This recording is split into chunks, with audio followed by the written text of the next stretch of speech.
한 명이라도 더 신천지 사람으로 만들기 위해 모두 혈안이 됩니다. 소위 열매를 맺기 위해서라면 온갖 거짓 술수가 가득한 말과 방법으로 사람을 꼬입니다. 전도 때문에 신천지 안에서는 경쟁이 치열합니다. 월 말이 되면 원래를 해서 이제 구역장 등급이 나와요. 등급이라 그래야 되나? 아 이거 표가 있는데 표가 나옵니다. 이렇게 비교를 쫙 해놔요. 경쟁 같은 거는 되게 부추길 수 있다고 말할 수 있는 게 주말마다 회의를 했어요. 항상 매일 9시 45분에 마감을 치거든요. 그게 하루에 전도를 얼마나 했는지 마감을 치는 거예요.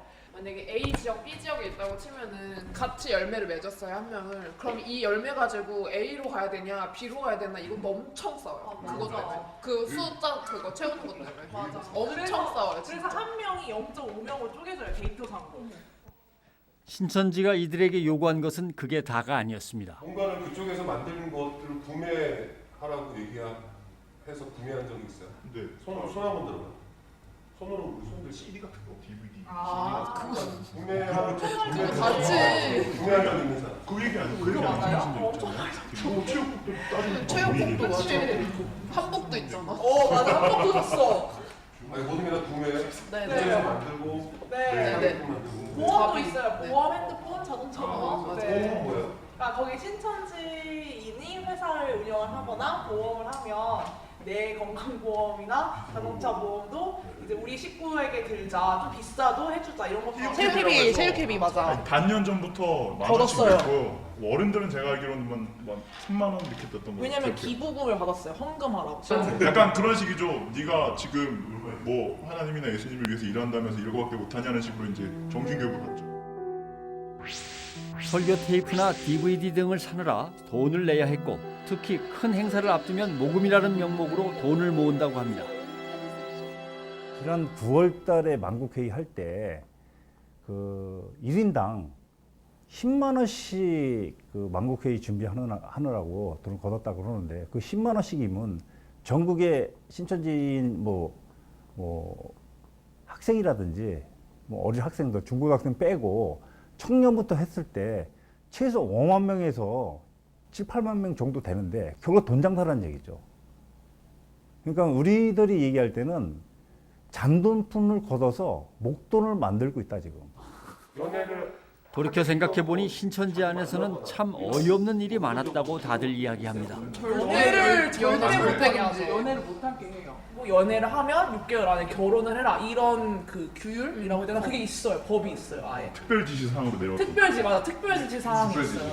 제가 알고 있는 강사님이 되게 갑자기 결혼 발표를 해요. 강사나 전도사나 보통 이제 좀 나이가 차면 결혼을 시키는데 그냥 부녀회에서 보고 저 자매가 괜찮으니까 결혼해라 이래서 연애도 안 하고 그러니까 진짜 사랑하지 않는데 흔히 말하는 사랑하지 않는데 결혼을 하게 되는 경우가 되게 많죠. 근데 그거는 이제 신천지 안에 있으니까 그렇게 하는 경우가 많고 지금 생각하면 이상하지만 어쨌든 거기 있으면 좀 당연하다는 또 그리고 옆에서 연애를 아예 못하게 하니까 만약에 내 옆에 있는 자매가 연애할 수 있는 기미가 보인다 그러면은 바로 구역장한테 얘기해요. 누가? 그러니까 주변에 있는 지인들이 만약에 내가 복장에 대해서도 통제가 심했다고 합니다.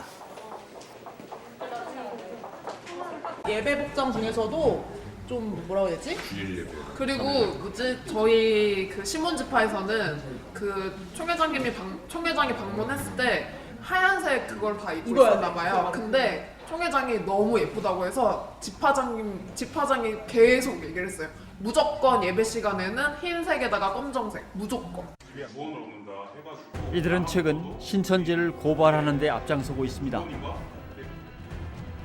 신천지 교육을 담당하는 복음방과 센터 그리고 위장교회 78곳을 세상에 알리기도 했습니다. 무엇보다 심각한 문제는 신천지가 평범한 교회로 위장하고 있다는 것입니다. 지금 가장 심각한 게 신천지 위장교회가 가장 심각합니다. 서울 경인 지역의 위장교회가 76개를 발표를 했는데 76개라는 위장교회에서 결국 고소는 안 했어요. 왜냐하면 자기네들이 위장교회를 인정을 한다는 얘기거든요. 그 이후에 생긴 게 어마어마하게 많이 생겼다는 얘기죠. 위장교회는 예수교 장로회 합동교단명과 로고를 버젓이 붙이기도 하고 총회에서 발행하는 증명서까지 위조하기도 합니다. 심지어 법적인 문제를 피하기 위해서 아예 기존 교단에 가입하는 경우도 있다고 합니다. 실정이 그러다 보니 위장교회를 구별하기란 정말 쉽지 않습니다. 그럼 결국은 위장교회에서 시간이 지나면 지날수록 세뇌가 되는 거예요, 남편도 신천지로. 그래서 거기서 어느 정도 익었다라고 했을 때 소위 말하는 신천지 센터, 불법 학원 글로 보내서 완전히 신천지인으로 바꿔놓고 나서 이제 신천지인 등록을 시키는 이런 케이스가 되겠죠. 가정을 파괴하고 있고 우리 사회의 질서를 파괴하고 있고 법치 질서를 파괴하고 있는 거거든요. 각종 법률을 위반하고 있습니다. 범죄의 온상인 거죠. 그러면서 자기네들은 법치 질서를 무너뜨리고 또 종교계의 기독교계의 어떤 윤리와 도덕과 어떤 교리를 다 무너뜨리고 사회 질서를 무너뜨리는 거거든요. 그런 질서들을 무너뜨리면서 평화를 외친다는 거는 그거는 앞뒤가 맞지 않는 얘기죠. 그 늪에서 겨우 빠져나온 이들.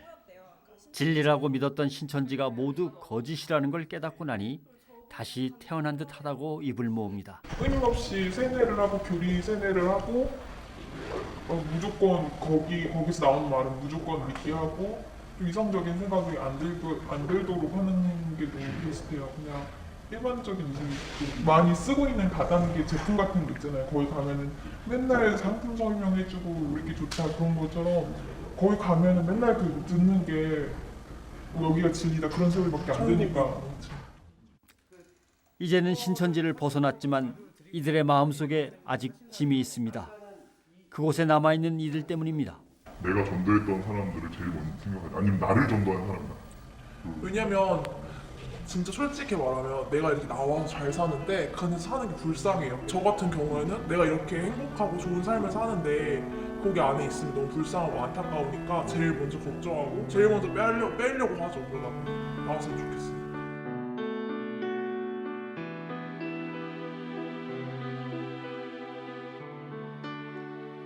신천지에 빠졌다가 회심한 이들의 이야기를 들어보면 처음부터 신천지인 걸 알고 속는 경우는 없습니다.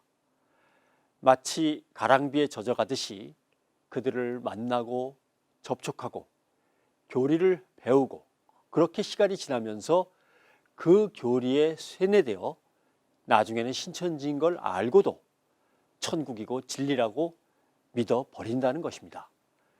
진리여서 믿는 게 아니라 여기까지 왔는데 하면서 그냥 믿어버리는 것입니다. 최선은 처음부터 발을 들이지 않는 것, 즉 예방뿐이라고 전문가들은 입을 모읍니다. 신천지에 빠진 이들을 구원하는 것도 중요하지만 한국교회가 더욱 적극적으로 나서 신천지에 현혹되지 않는 방법을 찾아야만 합니다. 다음 이 시간에 뵙겠습니다.